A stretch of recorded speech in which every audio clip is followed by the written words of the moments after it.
Ayuntamiento de Cómpeta patrocina este espacio.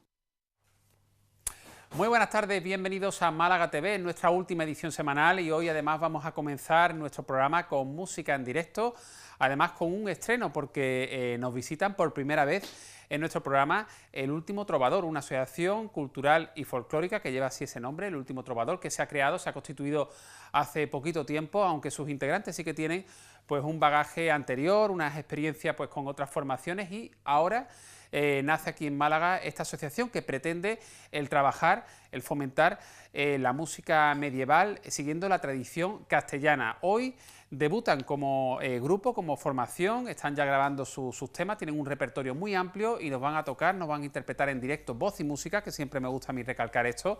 No en todos los programas se ve y se escucha música en directo, pues hoy aquí sí en Málaga TV, El Último Trovador, Asociación Cultural y Folclórica, con el tema El Arlequín. Vamos allá.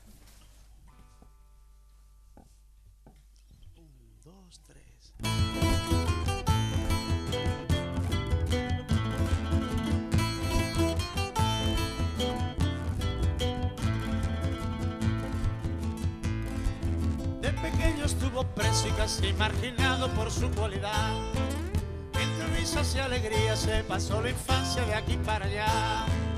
Un día le sorprendieron cuando salía a jugar. Era el mago del castillo que se lo quería llevar. Antes de cumplir los 13 a las nobles gente les hacía reír. Fue famoso como nadie entre los juglares del viejo país. Con sonrisa permanente y vestido de arlequín, a los hombres daba risa y a las mujeres gustín.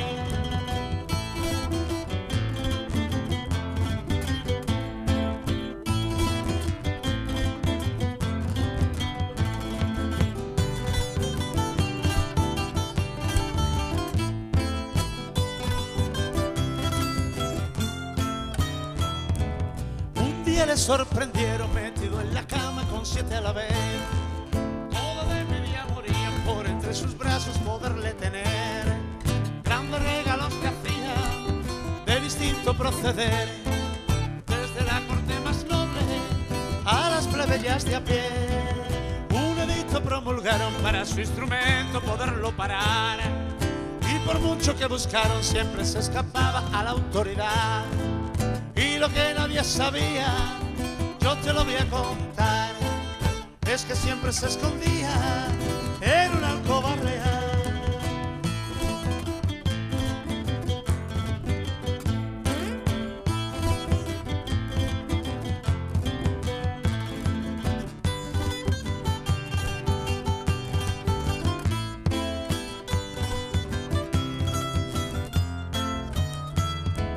Pobre de la princesita, de su oscura torre no quiere salir. Sabios, brujos y doctores nunca consiguieron sacarla de allí. Madre que tendrá la torre, se comenta en el lugar, y el bufón que no aparece daba ya que sospechar. Escamado por los encierros y con su corte decide subir. A su hija pilla en brazos metida en la cama con el arlequín. Ya lo sabes, toma ejemplo, fíjate en el arlequín, que fue rey por su instrumento y a todos hizo reír.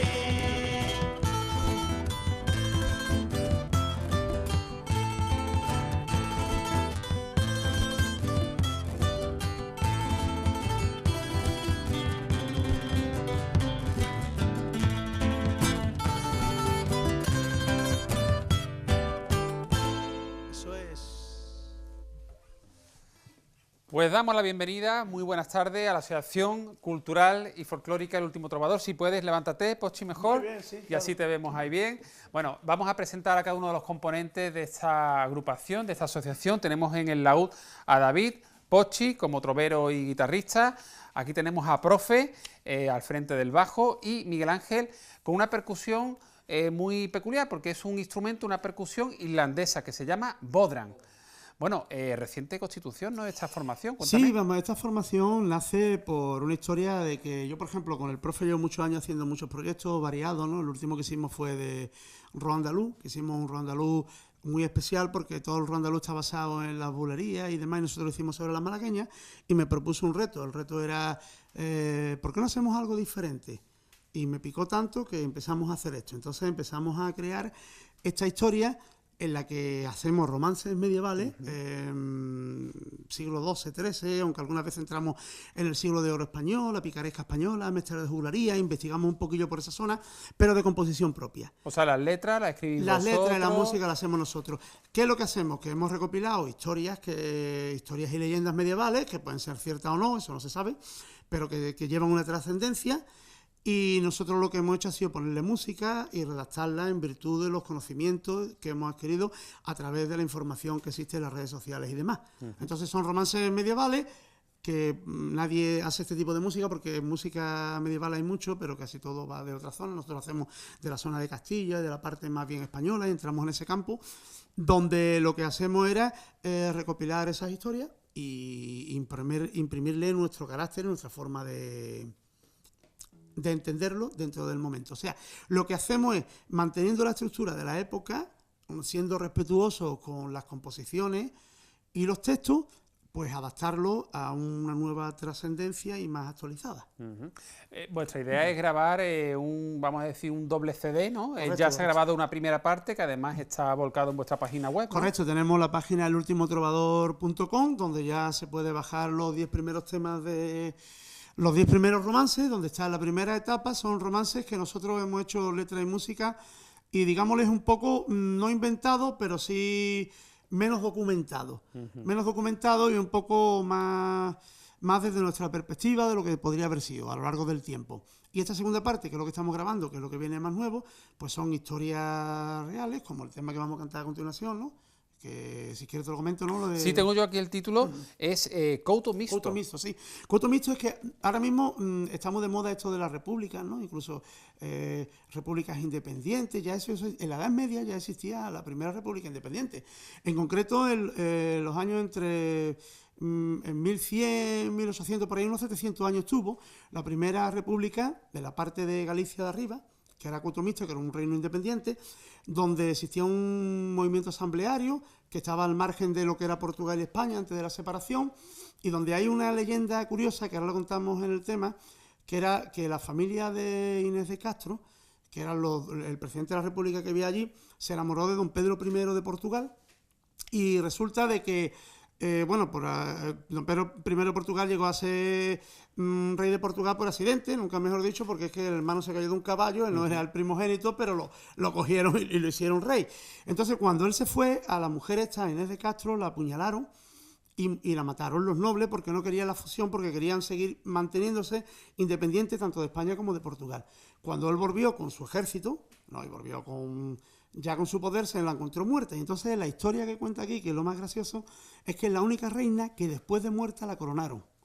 O sea, la sacó... Coronación post-mortem. Exactamente. La puso y además obligó la pleitesía a todo el mundo para que la adoraran hasta un tiempo en que ya normal el cadáver se corrompía, los olores y tal. Aún así, lo que hizo fue que lo metió en el monasterio de Alcobacha, la puso de pie porque quería la reencarnación para que le costara menos trabajo cuando resucitara, pues poder levantarse.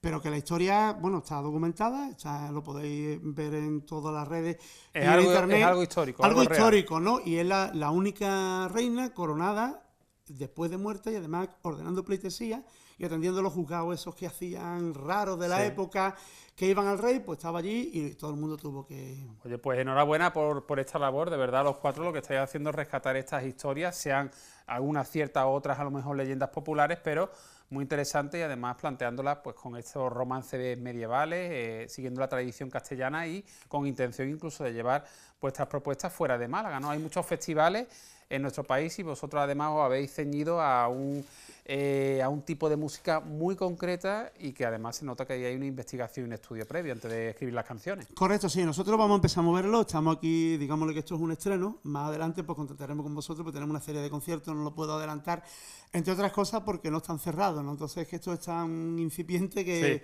es un estreno, ¿no? Que no podemos hablar. Tenéis que volver claro, al programa. Vamos a seguro, volver y os contaremos, si ya no sea en directo, porque no se pueda, por lo menos contaros toda la serie de trayectoria, porque además empezamos con una parte que son conciertos benéficos que vamos a hacer, ¿no? Para determinadas asociaciones, para llevar esta música, para que no queremos que se pierda este tipo de música, y tenemos muchos proyectos adelante, pero es tan incipiente que estamos de estreno. Hoy podemos decir que es un estreno. Es un estreno aquí esta tarde en Málaga TV, Asociación Cultural y Folclórica El Último Trovador. Y ahora vamos a conocer mejor esa historia de ese reinado república independiente. ¿Has dicho siglo? Siglo XI, entre el XII y el XIII, por ahí más o menos. Entre el XII y el XIII, porque en el norte de Galicia. Sí, claro, es que componían los pueblos de Miaus, de Las Rubias y de Santiago, ¿no? Estaba la parte de por ahí, casi 700 años duró más o menos el reinado. Ajá, couto mixto. Pues Pochi, cuando quieras, también al resto, Asociación Cultural y Folclórica El Último Trovador. Seguimos enseguida con más contenido aquí en Málaga TV. Ahora vamos a disfrutar con este segundo tema.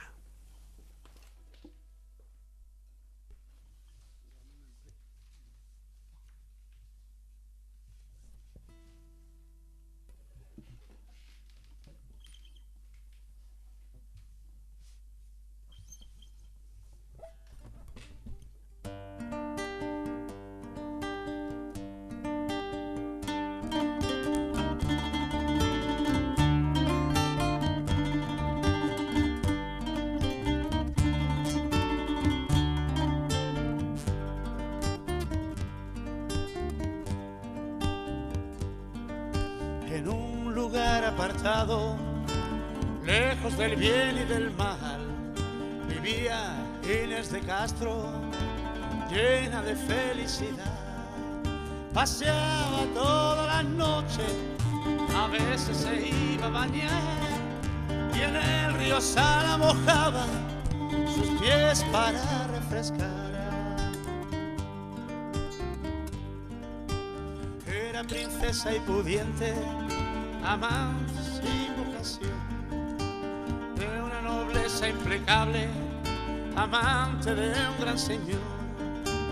Día tras día vivía sin importarle el porqué, y en su corazón sentía los delirios del querer. Si tú supieras lo que te depara la envidia cruel, donde ha de llegar, por mucho que busque, por mucho que piense, tu alma tan pura no lo entenderá. Mil voces calladas habrán de pedir justicia implacable para no morir, que cuando los hados no están de tu parte, surte imposible sobrevivir.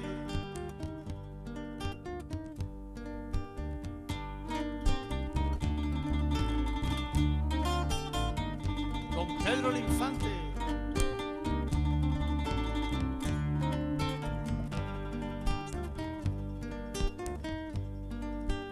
Era el infante don Pedro, amante por vocación. A Pedro el primero llegara y a Portugal se marchó. Ella quedando indefensa, un noble le apuñaló. Haciendo justicia decía, o a los castros se le condenó.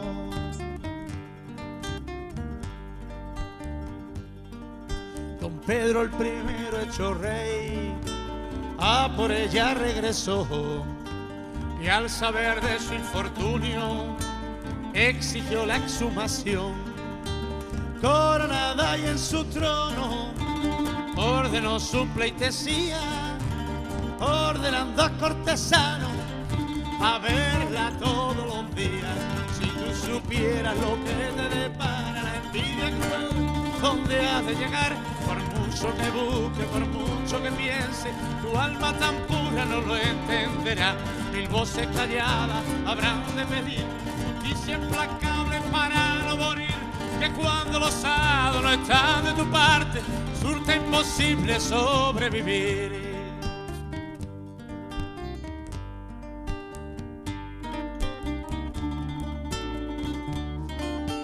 Pues según cuenta la leyenda,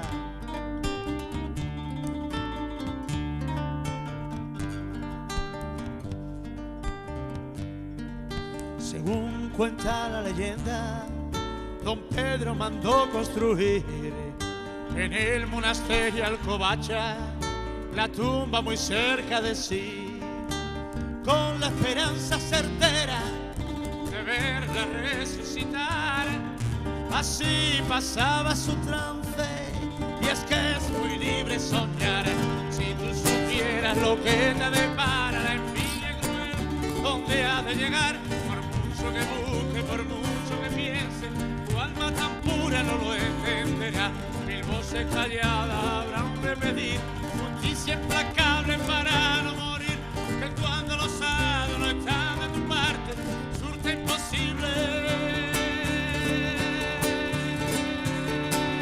sobrevivir.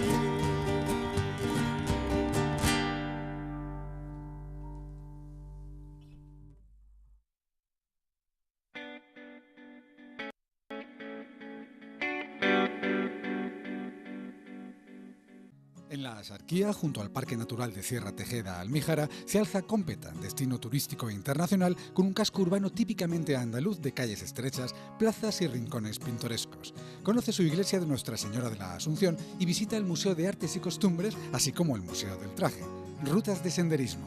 Disfruta en sus restaurantes y comercios tradicionales donde degustar o adquirir su vino local. Cómpeta. Ven y asómate.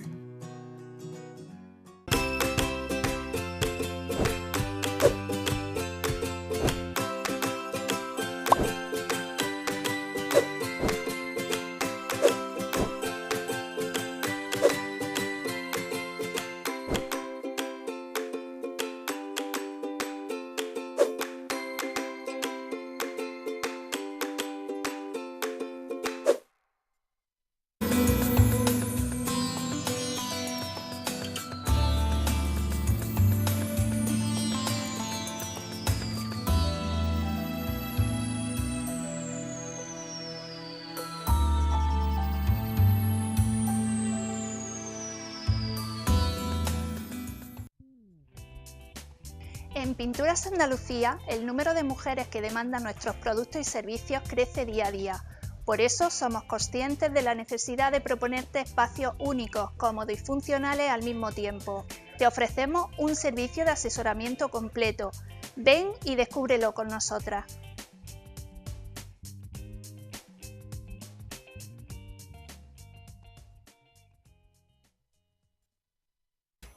Pórtico de Velázquez, en Málaga capital, es un lugar mágico para los eventos más importantes de tu vida. Restaurante-cafetería, celebraciones con capacidad para 500 personas. Pórtico de Velázquez, especialistas en organización de pequeños y grandes acontecimientos. Profesionalidad y experiencia, nuestra máxima garantía. Espacio Dental, tu clínica dental en Málaga. Trabajos garantizados con la máxima profesionalidad. No somos una franquicia, queremos que nos pongas cara y una sonrisa. Desde hace 15 años somos tu espacio para el cuidado dental en Avenida de la Luz 38.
Pues tras la pausa de publicidad que tuvimos antes de esos momentos musicales que nos mostraban los compañeros, que precisamente era la gala de folclore de Carmen Fernanda a beneficio de la ONG Casa de Misericordia, volvemos a plató y abrimos como cada 15 días, como cada 2 semanas, el espacio de Ese Movimiento, un espacio sobre entrenamiento personal que nos viene de la mano de nuestro colaborador Agustín Barrón. Agustín, buenas tardes. Muy buenas tardes, Diego. Hoy además con invitado especial. Muy especial, nuestro compañero nutricionista Manuel Córdoba. Manuel, buenas tardes. Buenas tardes, encantado. Hoy vamos a hablar de nutrición y de mitos en torno a la nutrición y el deporte, que a veces pues nos metemos en internet y en función de qué página consultamos o qué espacio consultamos, podemos llevarnos información que sea completamente errónea y nosotros pues llevarla a cabo como con la conciencia de que estamos haciéndolo bien y todo lo contrario. Correcto. Así que hay que tener mucho cuidado. Vamos aprendiendo. Vamos aprendiendo. Bueno, como introducción en torno a la obesidad, Agustín, ¿qué podemos decir? La obesidad ya la hemos visto. Sí. El segundo programa de Charlando con Ese Movimiento ha sido en torno a ese problema que cada vez afecta a más personas. Es una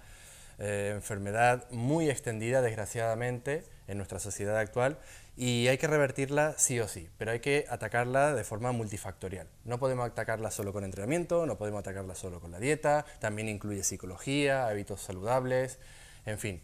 Por eso es que en esta ocasión traigo a mi compañero para poder profundizar más en todos esos temas que de mí como entrenador se escapan siempre un poquito. Bueno, pues es una suerte contar con Manuel Córdoba como nutricionista. Vamos a ir viendo distintas pantallas que nos va a servir un poquito para apoyar lo que aquí vamos comentando.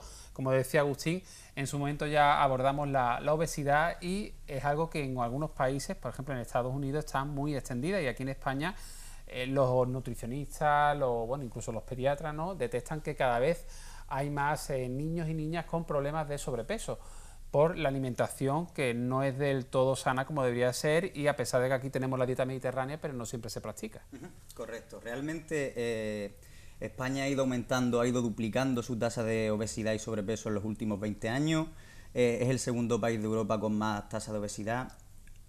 Es actualmente el 7% de la obesidad es el gasto total a nivel de salud, o sea que la obesidad es un gran problema no solo a nivel de nutrición, sino a nivel económico también. Por enfermedades derivadas de esa obesidad, ¿no? Exacto, es causante de cáncer, de diabetes, de casi todas las enfermedades que pueda imaginar está relacionada con la obesidad.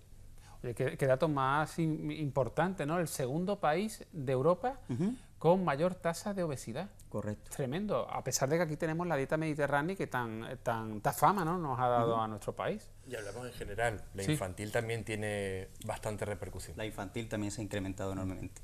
Bueno, vamos directamente a la grasa, ¿no?, a esa grasa que queremos perder. ¿Qué sería lo recomendable para perder grasa, verdad, Agustín? Esa sería la pregunta clave, ¿no? Realmente para perder grasa, en teoría, es muy sencillo. Tienes que comer menos calorías de las que gastas. El problema es que hoy en día se piensan que se hace menor actividad física de la que se realiza y se consumen más calorías de las que se consumen. O sea, las personas se mueven menos y comen más. Entonces eso es un problema. ¿Por qué comen más calorías? En primer lugar porque los platos son más grandes, porque las cosas están más buenas y el comer es una cosa que produce placer.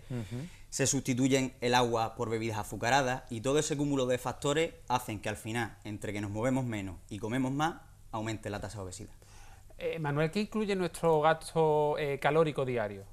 El gasto calórico se compone principalmente de 4 factores, por decirlo así. En primer lugar tenemos la tasa de metabolismo basal, que son las calorías que nosotros quemamos en absoluto reposo, o sea, simplemente para sobrevivir, por cumplir nuestras funciones vitales, por respirar, porque nuestro corazón lata, por todo ese tipo de circunstancias. Luego tenemos el gasto por actividad física, que es subir y bajar escaleras, la actividad cotidiana, todo eso. El gasto por ejercicio físico, que sería yo juego a fútbol sala, yo salgo a correr por las tardes, yo entreno crossfit con mi compañero Agus. Y por último, el efecto térmico de los alimentos, que es que cuando nosotros comemos un alimento, para ser procesado y para ser digerido, requiere un gasto energético de esas calorías que se han consumido. O sea que la misma acción de ingerir alimentos también produce un gasto calórico. Exacto. Bien, muy interesante. Lo que dice del tema de la subida y bajada de escaleras, que forma parte de nuestra vida cotidiana, ¿no? En algunas ocasiones, pues en lugar de coger el ascensor, pues optamos por subir las escaleras o bajarlas. es recomendable siempre que se pueda, bueno, se hace algún tipo de ejercicio, no es que sea Exacto. extremo, es algo mínimo, pero nos puede ayudar a... Se haría actividad física. Actividad física. Ejercicio físico sí sería algo como hacer pesas y todo este tipo de cosas. Las tareas del hogar, subir y bajar escaleras, ir andando al trabajo, aparcar coche lejos para que sean de un mayor recorrido. Todo eso sería el gasto por actividad física. Y recordemos que ese gasto por actividad física juega un papel mucho más relevante que el ejercicio físico siempre que hablamos de gasto calórico, ¿vale? No de importancia, pero por ejemplo para la pérdida de grasa sí que hemos dicho en anteriores programas que esa actividad que nosotros realizamos fuera del gimnasio, fuera de nuestro entrenamiento, va a repercutir en mayor medida que nuestra horita de gimnasio. Mira, ya estamos viendo en pantalla todo lo que nos está contando Agustín en torno a esa actividad física, al gasto por actividad física. En este estudio vemos, por ejemplo, si nos fijamos en la barrita pequeña de la izquierda, el gasto por actividad física de un sedentario, o sea, es poco. No sé si es 200, 300 calorías, como mucho, es muy poco. Cuando una persona media puede rondar un gasto total tal vez de 2.000, 2.500. Ya depende de muchos factores, pero bueno, por decir un valor. Sin embargo, vemos que una actividad súper elevada, como puede ser el de un granjero, puede alcanzar las 2.300 solo de ejercicio físico, sin contar ese metabolismo basal, que es lo requerido para mantenernos vivos, y sin el gasto por actividad física, que es lo que haces fuera de tu ejercicio físico, ¿no? De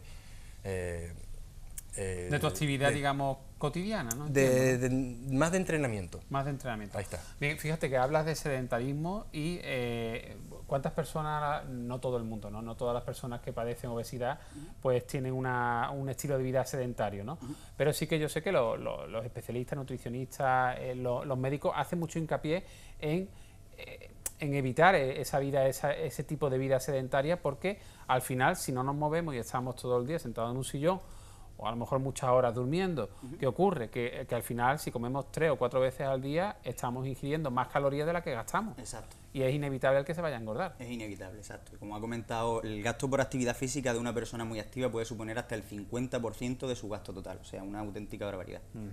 Vamos a avanzar ahora en cuanto a dietas, ¿no? Siempre hay una lucha entre una dieta y otra, dietas que se ponen de moda, dietas que en su momento parece que eran no va más y que ahora dicen que no son tan buenas. ¿Qué podemos contar al respecto? Esto es una Manuel? cosa que va cambiando prácticamente cada año. Sí. El problema es que hay una cosa que son las modas. Hay dietas, se puso de moda la dieta baja en grasa, esto fue hace muchos años y ahora... Disculpa que es que me he saltado yo Perdón. el paso anterior. No, perdóname tú No a mí. te preocupes. Gastos por alimentos. Vamos a hablar de Vale. gastos por alimentos. El gasto por alimentación, que es uno de los 4 factores, digamos, que incluyen el gasto calórico total, es curioso porque la proteína, por ejemplo, un 20 o un 30% de esas calorías que se ingieren, tu cuerpo no las utiliza. O sea, de cada 100 calorías, por ejemplo, entre Sí. 20 y 30 de esas proteínas no las digieren. Entre el 5 y el 10% de los hidratos de carbono, tampoco. Y entre el 0 y el 3% de las grasas, tampoco. Pero también es un error pensar que no podemos consumir grasa simplemente porque queman menos calorías, por decirlo así, porque aumentan otras cosas como son la saciedad.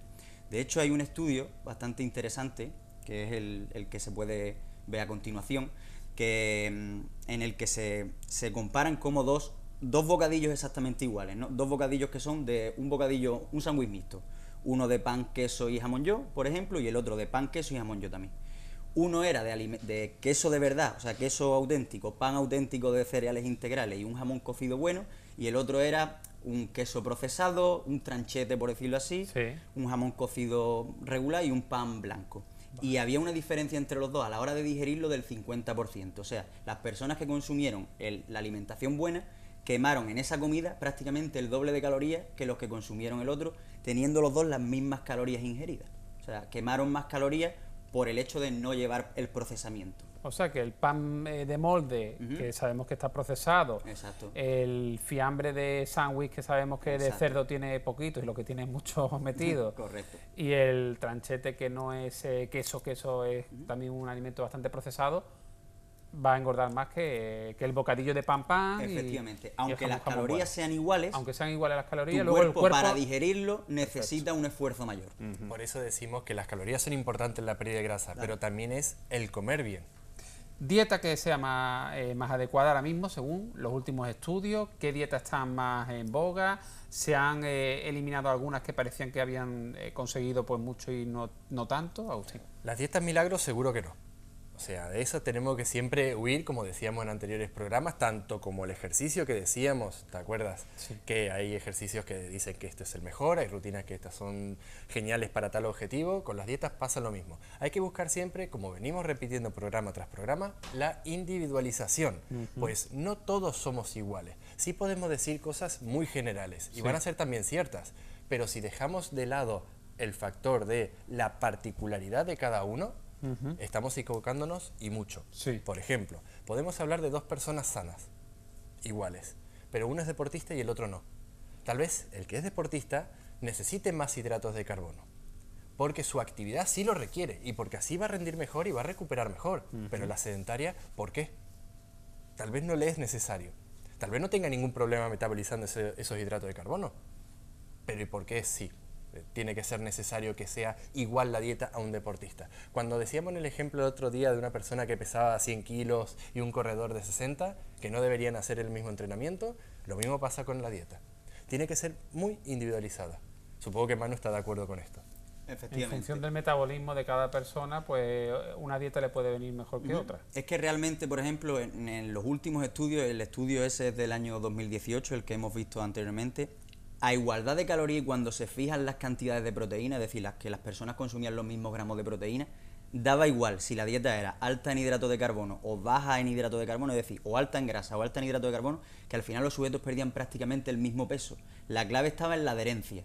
Si tú eres capaz de mantener en el tiempo una dieta alta en hidratos de carbono, si tienes un déficit calórico, vas a perder peso. Hablamos de hidratos de carbono y me gustaría que de cara a nuestros espectadores, por si algunos se pierden en conceptos, hidratos de carbono son, por ejemplo, Las pastas, arroces, pan, la fruta también tiene hidratos de carbono, pero cuentan con menos calorías. Por ejemplo, 100 gramos de fruta puede tener 50, 80, 100 calorías, dependiendo de la fruta. Vamos a ir con mitos. Por ejemplo, hablando de hidratos de carbono, ¿es cierto que engordan mucho por la noche? Ese es un mito que está muy extendido y realmente los estudios tampoco dicen eso. Las personas piensan que los hidratos de carbono no se pueden consumir a partir de las 6 de la tarde, cuando de hecho hay un estudio del año 2011 ya que dividía a las personas repartiendo los hidratos de carbono a lo largo del día y otras personas consumían esa misma cantidad de hidratos de carbono solo por la noche. Y tenían mejor perfil hormonal, tenían menos peso y menor porcentaje graso. Con esto no estoy queriendo decir que ahora las personas tengan que comer todos los hidratos de carbono por la noche, pero si te ayuda a mantener una dieta, no hay problema. Y aparte se vio que mejoraba el sueño, o por lo menos Exacto. podía incentivar Sí, sí. un mejor sueño, y si somos deportistas y entrenamos a la mañana siguiente o al mediodía, esa comida alta en hidratos puede servirnos mucho más que un desayuno fuerte al día siguiente. Oye, hablábamos antes de que el mismo hecho de ingerir alimentos consume también calorías, porque nuestro organismo tiene que hacer la digestión, tiene que hacer un esfuerzo. Bueno, pues precisamente vamos con otro mito que me gustaría que aclarase, Manuel, el tema de las 5 comidas al día, que esto no es muy reciente, ya se viene hablando desde hace tiempo, la recomendación de no limitarnos a 3 comidas al día, desayuno, almuerzo y cena, sino 5 comidas. ¿Esto es cierto o no? Aquí hay bastante debate, pero los últimos estudios también del año 2015, del año 2017, han encontrado que, porque los estudios eran observacionales, es decir, las personas que comían 5 veces al día comían mejor, pero eso no quiere decir que sea una causa, puede ser casualidad. Cuando han intentado aislar factores, da igual realmente que comas 3, 4 o 5 veces, sino es lo que mejor se adapte a ti. O sea, no es necesario realmente. Otro mito, los huevos. ¿Cuántos huevos podemos comer al día? La Fundación Española del Corazón, de hecho, ya lo puso en el año 2014 en su web y puso que no era necesario restringir el consumo de huevos en personas sanas, porque el colesterol del huevo, que si bien es cierto que es alto, no es el mismo que el colesterol del perfil que te sale en la sangre. Entonces, las recomendaciones oficiales es que en personas sanas consumir 1 o 2 huevos al día no hay ningún tipo de problema. Y los frutos secos, ¿no?, que en su mayoría están tan buenos y que yo creo que prácticamente a todo el mundo nos gustan, ¿es cierto que engordan mucho? Aquí tenemos mayormente dos vertientes. Unos que piensan que los frutos secos, una de las cosas que se dicen es que el 65% de esos frutos secos se pueden compensar, ya sea porque se come menos, porque se excretan por las heces, por la fibra, y otros que dicen que por eso mismo se pueden comer todos los que quieran. Los frutos secos son calóricos, es verdad que compensan. 20, 30 gramos de frutos secos al día son geniales, más tampoco es necesario. Un término medio. podríamos decirlo así. Hay que ver lo que aprendemos cuando nos traes, Agustín. Bueno, contigo aprendemos mucho, pero cuando, Gracias, Diego, cuando encima nos traes a un especialista ya concreto, ahí nutricionista en este caso, Eso es. se aprende un montón también. Mucho. La verdad que seguiríamos hablando más tiempo con Manuel y con Agustín, pero nos vemos ya dentro de 2 semanitas. Por supuesto, aquí estaremos. Con ese movimiento, para plantear a nuestros espectadores que tengan alguna duda, Agustín, alguna sugerencia también de cara a las próximas entregas del espacio, que quieran plantearnos a lo mejor tocar un tema en concreto, ¿cómo pueden ponerse en contacto contigo? Pues por supuesto, como siempre decimos, si buscan en Google C Movimiento salimos muy fácil, sobre todo en Instagram, que estamos más activos, @C_movimiento, y si no, en nuestro correo, hola@cmovimiento.com. Y antes de despedirnos, él también forma parte de ese movimiento, Por supuesto. Manuel Córdoba, importante también antes de, con lo que decimos al principio, ¿no? Antes de irnos a internet y buscar información que puede estar errónea y nos puede hacer incluso daño, lo mejor ante cualquier duda y para que nos pongan un plan específico para nosotros, recurrir a un profesional como tú. Exacto. Es lo suyo. Pues Manuel, muchas gracias. A ustedes. Ese movimiento con Agustín y con Manuel Córdoba hoy aquí en Málaga TV. Nosotros continuamos con el programa, nos vamos a un alto en el camino y enseguida vamos a presentar la novela del escritor Antonio Cerezo, Penúltimos Secretos, un trabajo muy interesante. Hasta ahora.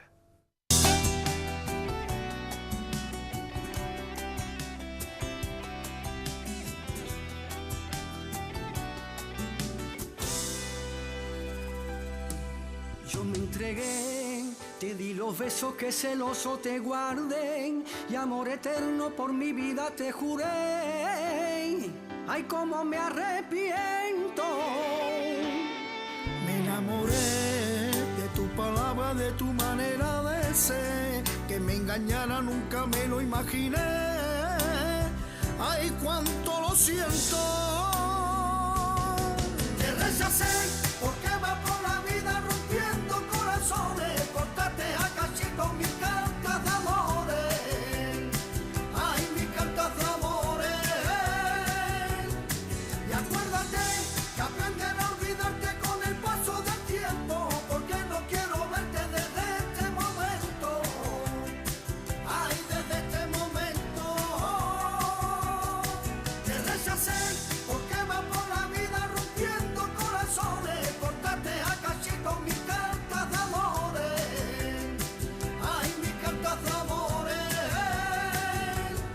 Y acuérdate que aprender a olvidarte con el paso del tiempo, porque no quiero verte desde este momento. Ay, desde este momento.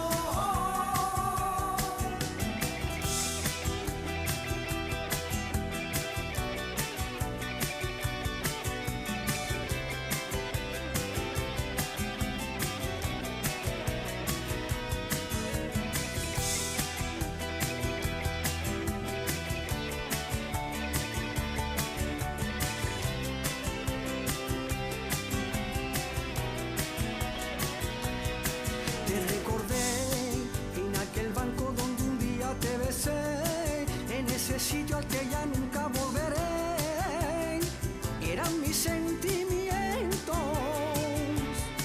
Después lloré por los momentos que contigo disfruté. Echo de menos hasta el roce de tu piel, que se lo lleve el viento. Te rechacé porque vas por la vida rompiendo corazones. Cortaste a cachito mis cartas de amores. Ay, mis cartas de amores. Y acuérdate que aprender a olvidarte con el paso del tiempo, porque no quiero verte desde este momento. Ay, desde este momento.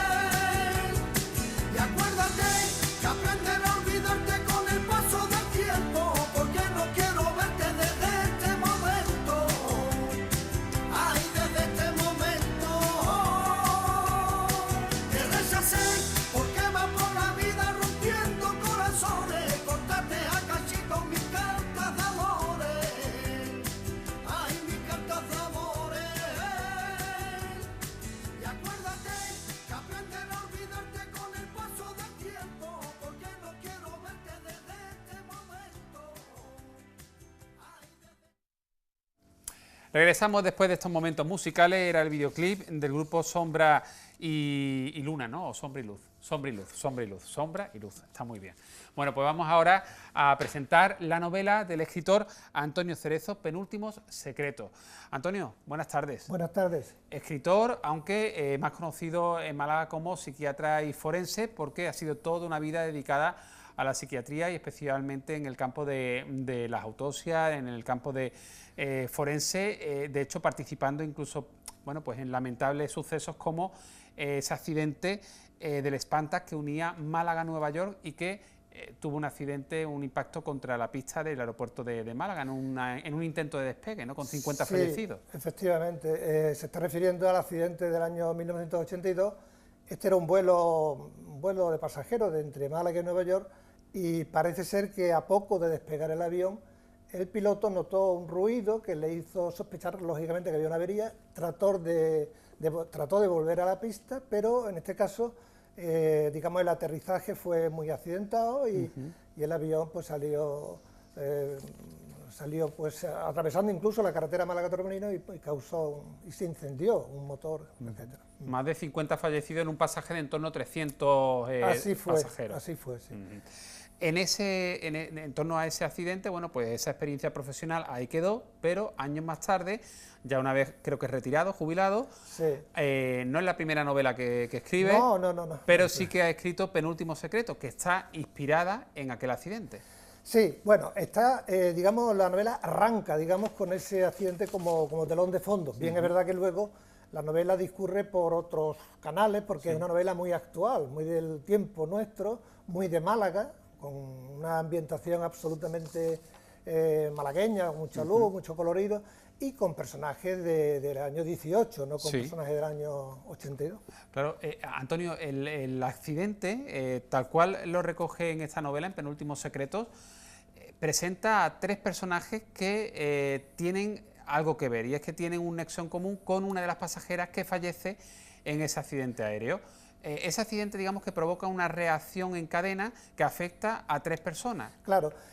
Bueno, pensé que un buen arranque para la novela sería justamente el momento del accidente, pero también me planteaba qué ocurriría con los pasajeros con la cantidad de tragedias que hubo, naturalmente.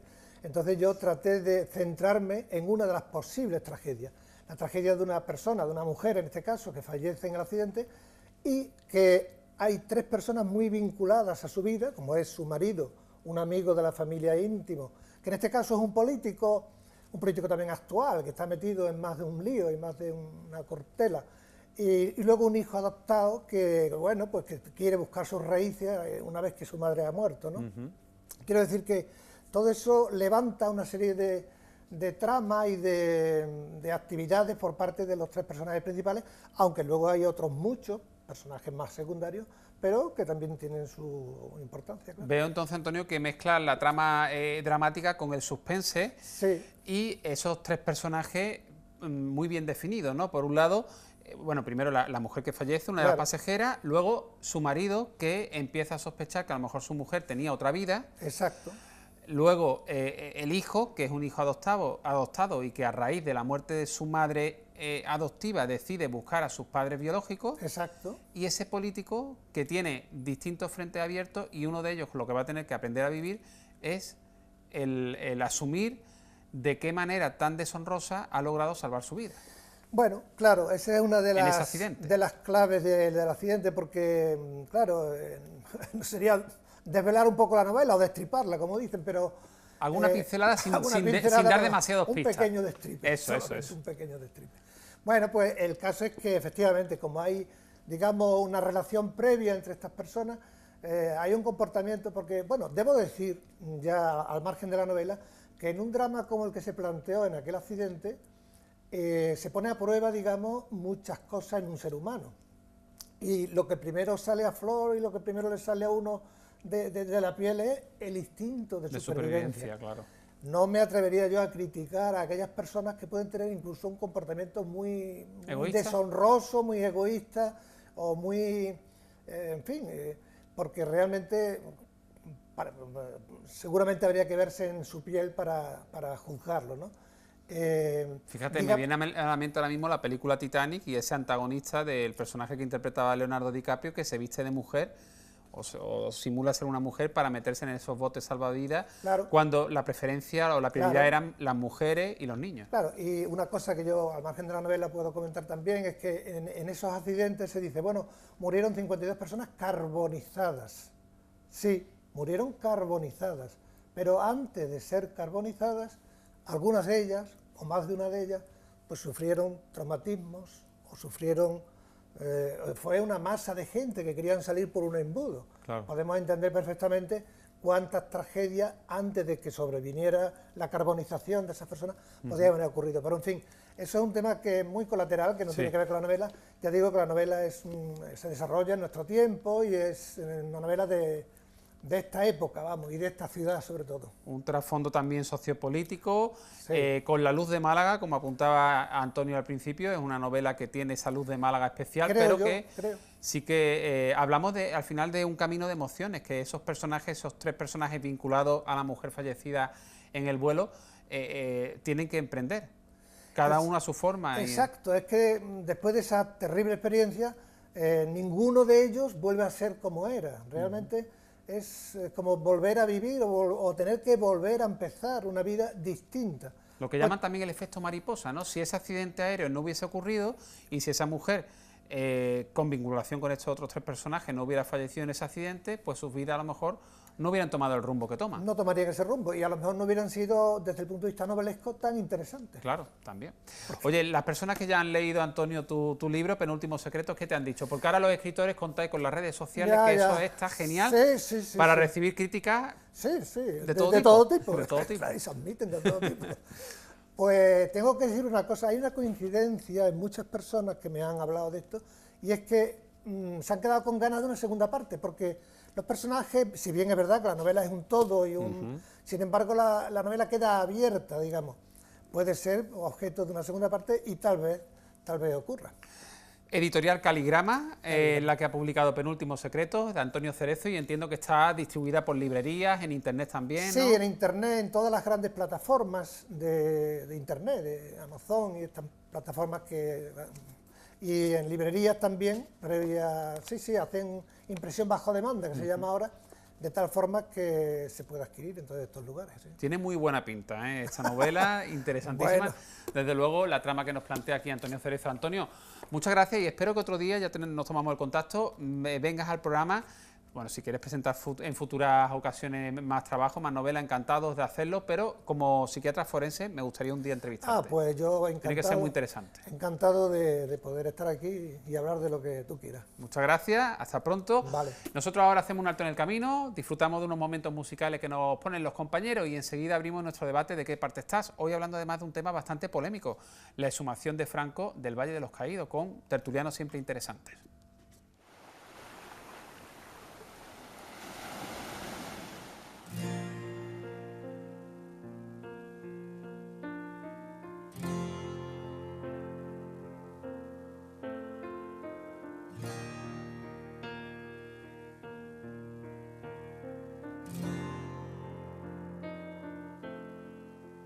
¿Dónde van los ojos que ya no miran al vacío?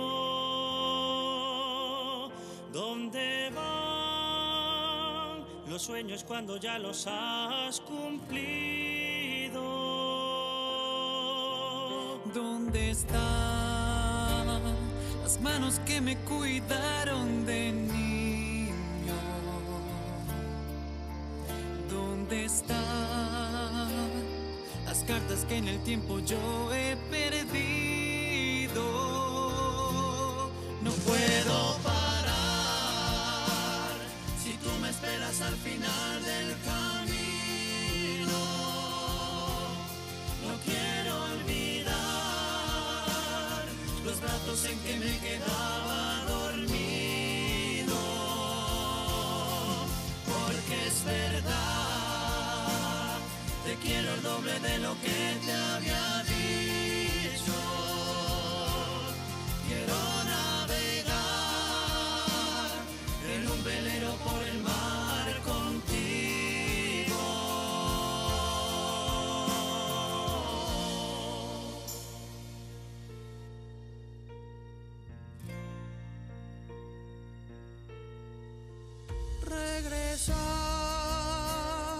volver a casa para darte mi abrigo y tocar tus viejas manos y guardarlas del frío. ¿Dónde estás? Que quiero darte mi amor escondido. ¿Dónde estás? Que quiero saber por qué hoy te has ido. No puedo parar si tú me esperas al final del camino. No quiero olvidar los brazos en que me quedaba dormido, porque es verdad, te quiero el doble de lo que te había dicho. Quiero navegar en un velero por el mar contigo.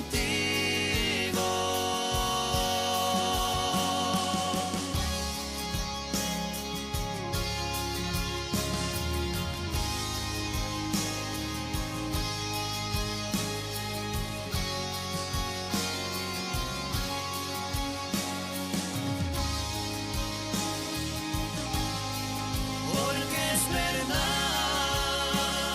te quiero el doble de lo que te había dicho. Quiero navegar en un velero por el mar contigo.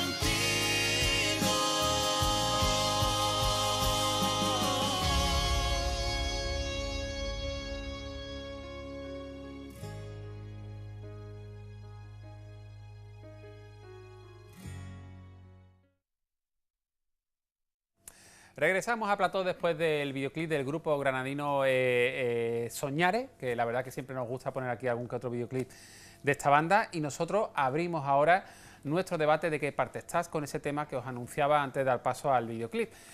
Vamos a tratar el tema de la exhumación del caudillo de Franco del Valle de los Caídos, que ya bueno, pues, se aprobó por decreto, con además 176 votos a favor y Partido Popular y Ciudadanos con 165 abstenciones, pero al final se aprobó ese decreto que permitirá la exhumación del cadáver de Franco del Valle de los Caídos. También es novedad, además de hace pocos días, que el Gobierno ha activado un plan para detectar y exhumar las fosas comunes del franquismo. Se estima pues, que hay bastantes fosas todavía por abrir y por investigar y por bueno, realizar pruebas de ADN para identificar esos cadáveres, esos restos humanos. Para hablar de todo este tema de memoria histórica y de la exhumación, próxima exhumación de los restos de Francisco del caudillo de Franco, pues vamos a hablar hoy con nuestros colaboradores. Iván Castro. Iván, buenas tardes. Buenas tardes, Diego. Hace tiempo que no nos veíamos por el programa y me alegra que nos visite nuevamente. Hacía tiempo que no nos veíamos. David Márquez, concejal socialista en el Ayuntamiento de Laurín de la Torre. Buenas tardes. Muy buenas tardes. Bienvenido a mucho tu volver programa. a mi programa. Sí. Saludamos también, que hacía tiempo que no veíamos aquí en el Magazine, a Eduardo Zorrilla, portavoz de IU Málaga para la Gente en el Ayuntamiento de Málaga. Buenas tardes, Eduardo. Muy buenas tardes, Diego. Bienvenido al programa, y es la primera vez que nos visita y le damos también, por supuesto, la bienvenida a José Manuel Rojas, secretario provincial de Vox, del partido Vox Málaga. ¿Qué tal, José Manuel? Buenas tardes. Buenas tardes, muchas gracias. Bueno, se ha hablado bastante, ¿no?, en estos últimos meses de esa exhumación de Franco del Valle de los Caídos, pero hay opiniones para todos los gustos, las opiniones están muy divididas, pero sí es cierto que hay, por ejemplo, están partidos como Partido Popular o Ciudadanos que, si bien no se oponen a la exhumación, sí que han considerado que no era el momento oportuno, que no era una prioridad.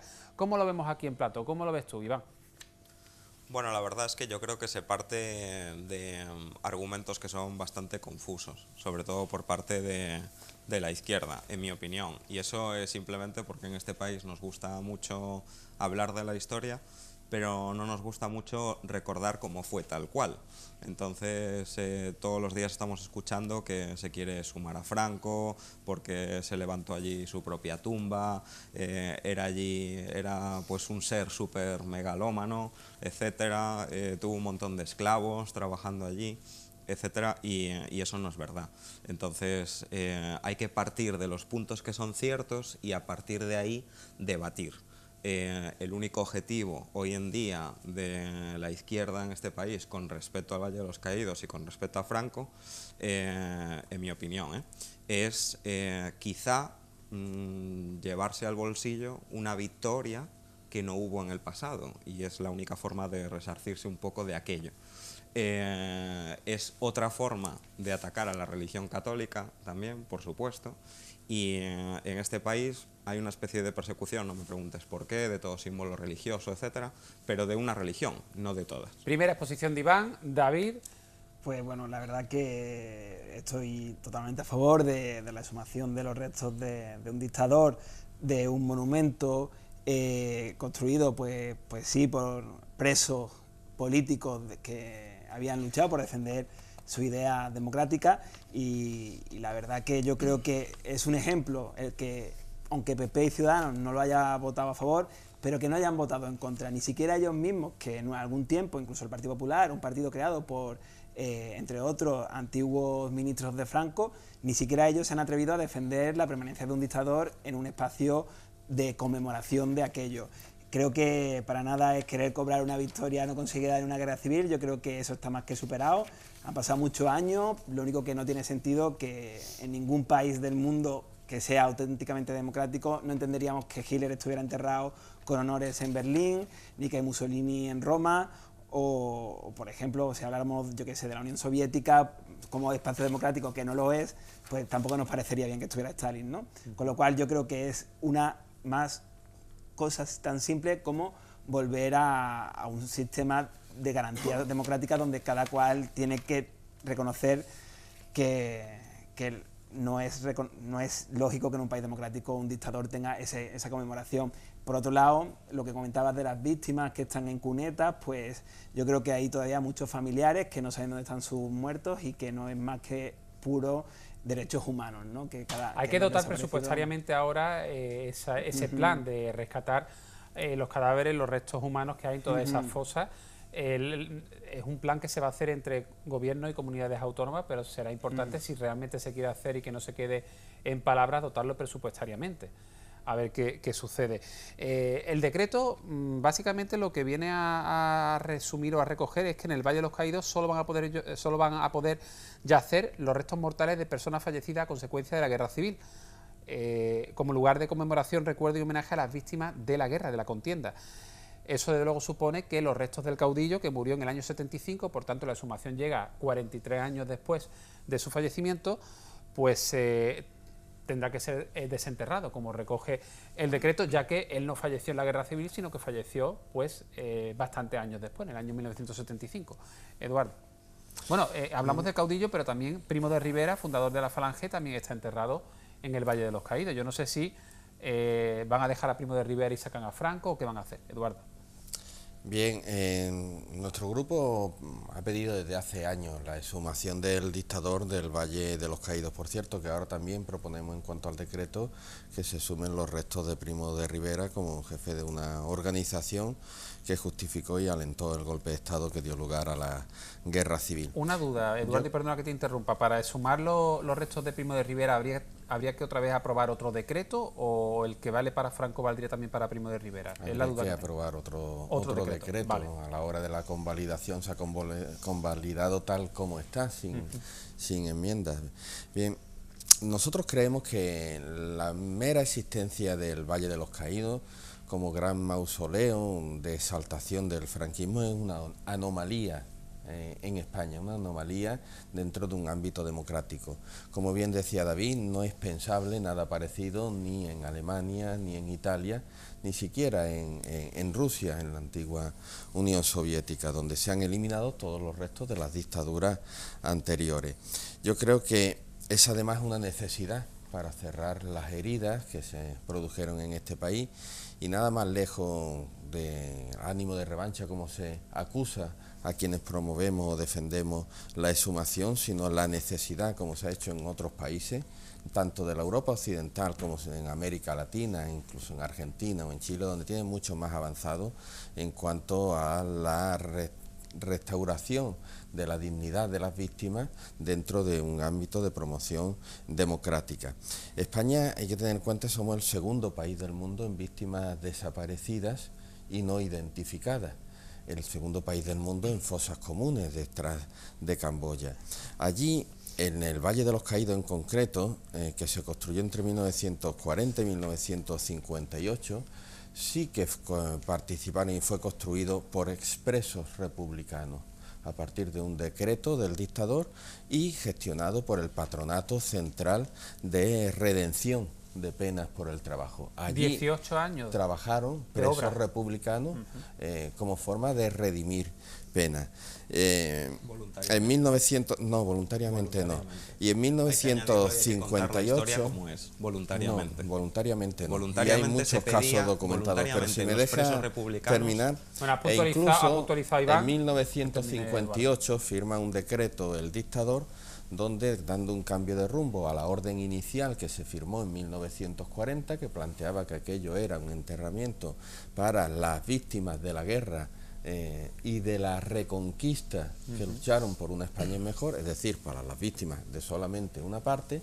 En 1958 firma otro decreto el dictador donde ordena el traslado de fallecidos, de restos de fallecidos republicanos, y tampoco voluntariamente. Y nacionales. No, estás contando la historia a la mitad y tienes que contar la historia como es. Presos nacionales y es muy fácil, es muy fácil. Es coger los libros de historia allí, y abrirlos. Cuando contáis la historia, pero es que cuando contáis la historia tenéis que contar la historia real. La historia dice que allí hay y están documentados 33.000 enterramientos, de los cuales más de 12.000, algo más de 33.000 enterramientos, de los cuales más de 12.000 corresponden a restos de republicanos que fueron trasladados allí sin conocimiento siquiera de sus familiares.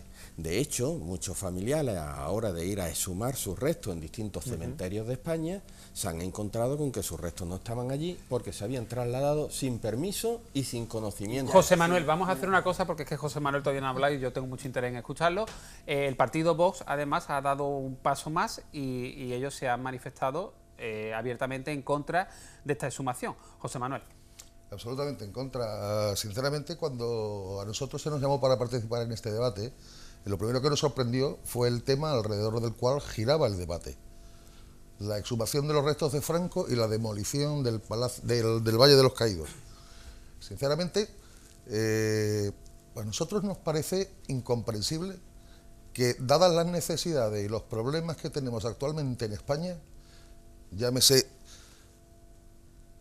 una economía que está a punto de volver a las andadas, dada unas tasas de desempleo verdaderamente preocupantes, con más de 3 millones de parados, dados miles de universitarios que salen de la universidad y han de marcharse al extranjero a buscarse la vida porque este país no le ofrece posibilidad alguna en la que desarrollarse profesionalmente, un sistema de pensiones que está en entredicho, como todos sabemos, una sanidad y una educación, faltas de infraestructuras, de atención y de inyecciones financieras.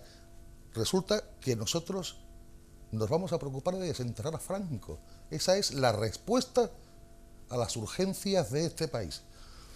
Nosotros no entendemos la necesidad ni de desenterrar a Franco, ni de desenterrar a ningún muerto, ni de, por supuesto, desmantelar el Valle de los Caídos. Eso es algo que no aporta absolutamente nada.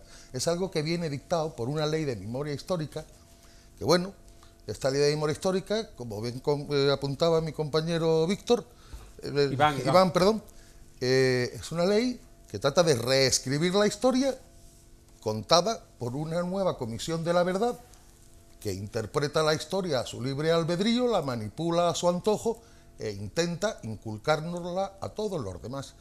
Yo quiero plantear una pregunta, además dirigida especialmente a José Manuel y a Iván, ¿no? ¿Ha quedado clara vuestra postura? En el caso tuya, igual que tu partido, literalmente en contra. Iván considera que no es una prioridad. ¿Te opones o no te opones en principio entonces a la exhumación del cadáver de Franco?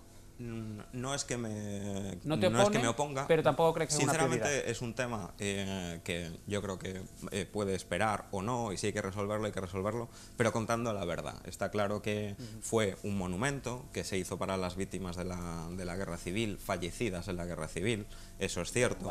Es cierto que en él trabajaron presos políticos republicanos, eso es cierto, pero hay que contar la verdad. Trabajaban presos republicanos porque ellos había que solicitarlos expresamente.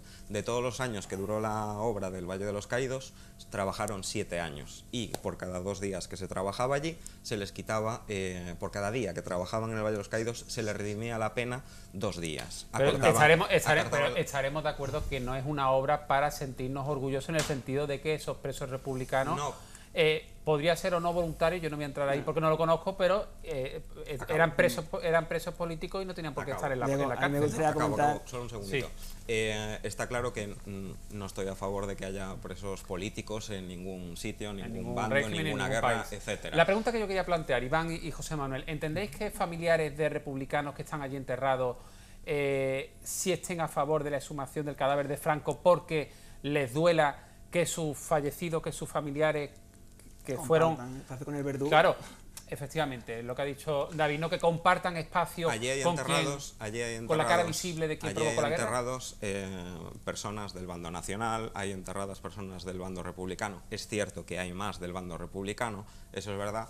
Franco no eligió enterrarse allí, lo ordenó Juan Carlos I cuando falleció, que la gente dice que es que se construyó la tumba para él mismo. Eso es mentira. De hecho, cuando acabó la guerra civil y cuando se creó el Valle de los Caídos, etcétera, incluso el régimen franquista, para, bueno, digamos, apaciguar un poco las aguas, etcétera, hizo un montón de vigilias, etcétera, en conmemoración de los muertos en la guerra civil, incluso republicanos.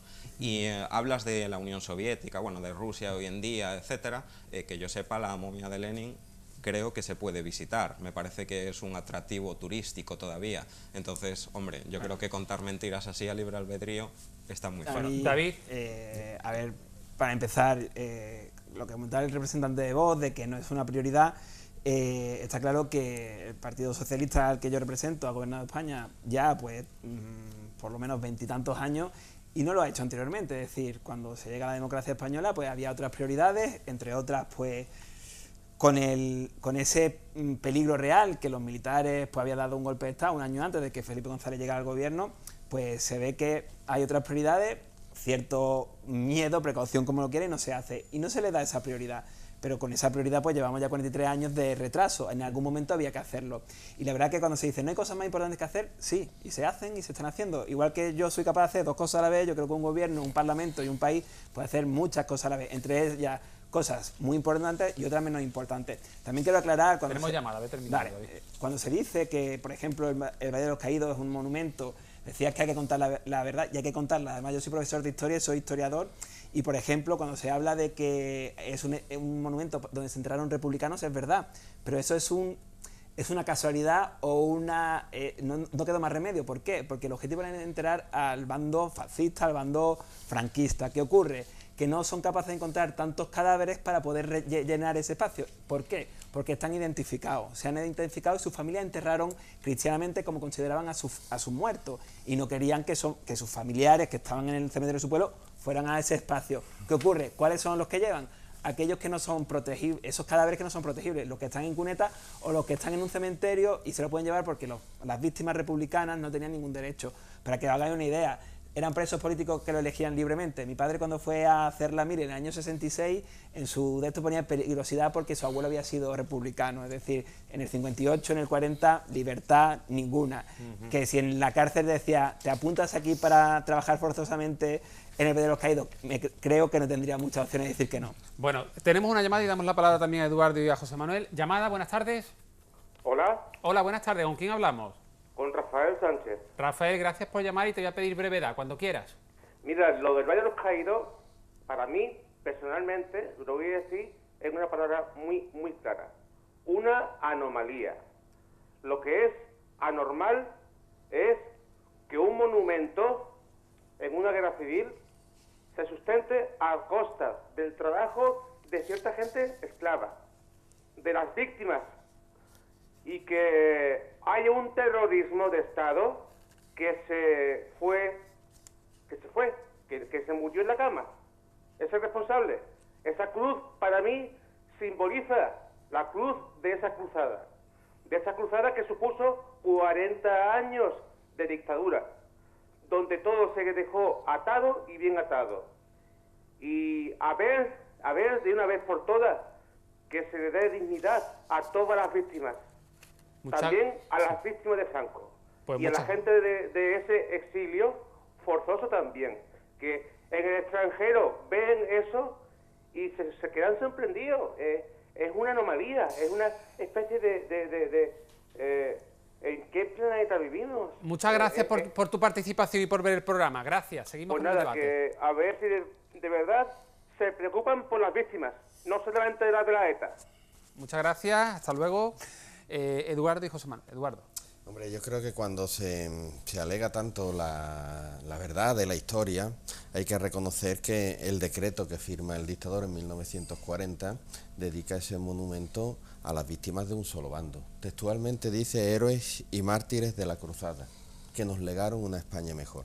Aquel monumento está destinado a una parte de las víctimas de la guerra civil, no a todas las víctimas de la guerra civil.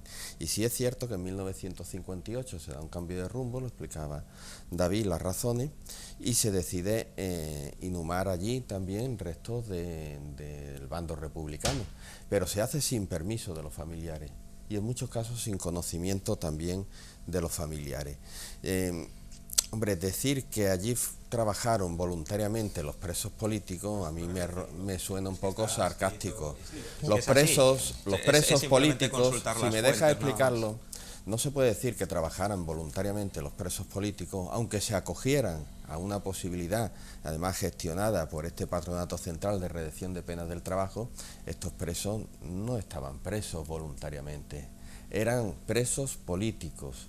Es decir, por sus ideas políticas. No habían y si se les ofrece, nuestra legislación actual. Claro, y si se les ofrece una oportunidad de redimir penas en la proporción que ha explicado Iván, ya me contará si no la van a coger o no. Y luego, ¿en qué condiciones prestaron ese trabajo? Porque fueron en condiciones de esclavitud, en las mismas condiciones penosas, en las mismas condiciones que estaban los presos políticos en las cárceles, en unas condiciones con los mismos salarios, penosas, con los mismos jornales, con los mismos horarios y con las mismas comidas. En condiciones penosas. Yo decir que no es incompatible exhumar los restos del dictador con atender todas las necesidades que tiene este país. Pero se hubiera planteado lo mismo en Alemania o en Italia, por ejemplo, cuando se convierte Auschwitz en un centro de la memoria para que no se vuelva a repetir nunca más los crímenes del fascismo en ese país. Se hubiera dicho, a alguien le cabe en la cabeza que se hubiera dicho, es que en Alemania tenemos problemas más importantes que este. José Manuel, también queremos darle la palabra, y sí que se me ha olvidado un apunte de lo que yo he resumido un poco lo que dice el decreto, pero se me ha olvidado un aspecto que creo que también es importante, porque garantiza que los restos de Franco se le entregará a la familia, y si la familia no se pone de acuerdo qué hacer con los restos de Franco, se le proporcionará a esos restos un lugar digno de reposo. Es lo que recoge el decreto. Si los nietos quieren quedarse con el abuelo, que tenemos que ganar todos los españoles que lo entierren donde quieran. Bueno, yo creo que lo mejor es no decir dónde está enterrado para no levantar ya más ampollas, pero bueno, no sé. A ver si la familia, que tiene muchas propiedades, se entierran en el jardín. José Manuel. Vamos a ver, yo creo que lo que deberíamos de ser es, por lo menos, si venimos a exponer un tema, es ser ser rigurosos históricamente. Hay tres falacias, tres mentiras que se han vertido sobre falsedades absolutas sobre el Valle de los Caídos, que a fuerza de repetirlas parece que son verdad. ¿Cuáles son esas tres para ti, José Manuel? Esas tres para mí son: primera, que Franco construyó el Valle de los Caídos para gloria propia y para ensalzamiento de su ego personal. Eso es absolutamente falso. Segundo, que se empleó mano de obra en condiciones de esclavitud para la construcción de ese valle. Eso es absolutamente falso y está históricamente demostrado. Y tercero, que allí lo que yacen son los restos de caídos en la guerra que fueron violentamente arrancados a sus familiares de sus casas para enterrarlos allí. No, de las fosas comunes. Eso también como es, la de San Rafael. Perdón, yo he procurado ser absolutamente respetuoso, como ahora puedo comprar con los turnos de palabras de todos. Rogaría el mismo respeto para mí. Vamos, José. En mi turno de palabras. Insisto en que es absolutamente innecesario. A mí esto me parece, en Vox consideramos que es una cortina de humo que utiliza un gobierno que realmente no tiene una política que llevar a cabo e intenta distraer la atención de la ciudadanía pues con cuestiones baladíes como esta. Me contaba el compañero del PSOE anteriormente en su intervención que efectivamente yo en mi primera intervención había dicho que no era algo prioritario y efectivamente así lo reconocía y decía que al no ser prioritario, efectivamente el gobierno actual estaba realizando otra serie de políticas, tomando otra serie de medidas que nos llevaba, bueno, pues le voy a comentar cuáles son esa serie de medidas que nos están llevando. Un empobrecimiento de la economía como no existe precedente alguno. Se nos están imponiendo unas leyes de género que realmente son un auténtico contrasentido. Se trata de desarraigar la fe católica a costa de lo que sea, condenar al paro a millones de españoles, crear una situación insostenible con una nefasta política de inmigración que es que no hay forma de entenderla. Último turno de palabra, si termina. Te le va a dar, te le va a dar. Si me meto, sigo. Es una humillación constante a la que estamos sometidos internacionalmente, y ahí tenemos los últimos ejemplos de Bélgica y de Alemania. Se permite que se Cuando lo de Alemania estaba Rajoy en el gobierno. Que se celebren homenajes a la vuelta de los terroristas, a la salida de las cárceles a sus pueblos. José Manuel, el tiempo que tenemos es el que tenemos, así que tenemos que terminar ya, pero un último turno de palabra. Os voy a pedir muchísima brevedad. Sí. Vamos a hacer una cosa, 20 segundos cada uno. Yo déjame por alusión un poquito 30, más. Venga, 30, vamos, rápido. Empiezo, venga, a ver, veníamos a hablar del Valle de los Caídos, no de toda una revisión de las políticas del gobierno, pero orgullosamente las defiendo. Pero entiendo que sí, cuando decías que aquí se habían dicho 3 falacias, 3 mentiras, la primera te la niego. Nadie de aquí hemos dicho que esto se hizo para el ego de Franco, pero sí que es verdad que se hizo... Aquí no lo ha dicho ni el representante de Izquierda Unida ni yo. Representáis a dos partidos que si lo dicen todos vamos a centrarnos en lo que se ha hablado. Perdona, cuando él dice que en esta tertulia había que venir preparado, se refiere a lo que estamos aquí. No sé, como no has sido tú el que lo has dicho, deja que él se defienda. Cada uno puede defender su postura sin ayuda.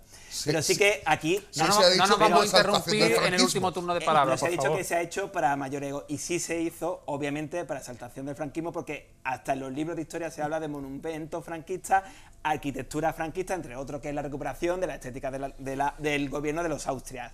Con lo cual es puramente arquitectura franquista de exaltación. Y luego todo lo que dice, hombre, en 2 meses, en 3 meses, pues parece que el PSOE es el monstruo que se va a comer España. Yo creo que cuando los que estamos aquí, cada uno representamos una fuerza política con un porcentaje de la población representado, creo ver que lo que defienden no es mayoritario en la población. No se puede sumar los restos de Franco porque debería de decidirlo España entera, patrimonio de los españoles, etcétera, y no un partido minoritario. Eso es lo primero. Lo segundo, el Coliseo romano, eso sí que fue levantado por esclavos, no el Valle de los Caídos. En tercer lugar, yo pensé que veníamos a hablar del Valle de los Caídos, no de demagogia y de cinismo. Vosotros lleváis unas camisetas, mucho tiempo, muchos miembros, etcétera, que pone aquí Che Guevara. Ese señor sí que era esclavizador de poblaciones, ¿vale? Mataba homosexuales, encarcelaba políticos, etcétera. Entonces, bueno, a mí me hace mucha gracia, a mí me hace mucha gracia que te rías, porque a mí no me hace gracia. José Manuel y Eduardo, terminamos ya. Te debe de parecer un dato muy José Manuel y Eduardo, que estamos ya fuera de tiempo. José Manuel y Eduardo, rápido, por favor, José Manuel. Te voy a pedir, por favor, mucha brevedad, José Manuel. Vamos a ver, yo creo que aparte del tema histórico, por más que queramos manipularlo, por más que queramos tergiversarlo, la historia es la que es y debemos de una vez de aceptarla tal y como es y no intentar reescribirla. Eso no nos lleva absolutamente a nada. Esto es una pérdida de tiempo y de recursos. Creo que son 214 los millones de euros destinados a este proyecto de remodelación y exhumación de Franco en el Valle de los Caídos. Pero vamos, quería decir algo más. Yo creo que aparte del aspecto histórico de esta cuestión, existe un aspecto religioso, y es la corriente antirreligiosa existente mayoritariamente por las fuerzas de izquierda. Eduardo, terminamos ya contigo, es que de verdad, es que viene el programa. Sí, resumiendo, se trata de acabar con una anomalía democrática que solamente ocurre en España, no ocurre ni en ningún otro lugar de la Europa occidental donde se limitaron los restos del fascismo, ni siquiera ocurre en países como Argentina o Chile, donde han eliminado los restos de las dictaduras mucho más recientes. Hombre, decir que después de 43 años seguir diciendo que es que esto no es urgente, o que habría que necesitar la unanimidad de todos los partidos políticos, por cierto que lo han decidido una Cámara por el voto de partidos que representan a la mayoría ahora mismo del electorado. Es simplemente ocultar o hablar del coste, cuando el coste es mantenerlo además. Es simplemente ocultar que no se quieren exhumar los restos de Franco y que no se quiere acabar con un monumento al fascismo. Por último, decir, el relator de la ONU se ha manifestado a favor de exhumar los restos del dictador. José Manuel Rojas, de Voz Málaga, es que lo tenemos que dejar aquí. Solo querría decir un segundo, siempre decir, si verdaderamente queremos hacer algo beneficioso para España, no es desalojar a Franco del banco del Valle de los Caídos, porque así que vamos a acabar desalojando al general Espartero de la Catedral de Logroño. Si queremos algo beneficioso para España, dejemos a Franco donde está y desalojemos a Pedro Sánchez de la Moncloa. Bueno, sería bastante más beneficioso. José Manuel Rojas, Eduardo Zorrilla, Iván gracias. Castro y David. Los fascistas dictadores fuera de los espacios públicos. Nos marchamos ya. Buen fin de semana y hasta el martes. El Ayuntamiento de Cómpeta patrocina este espacio.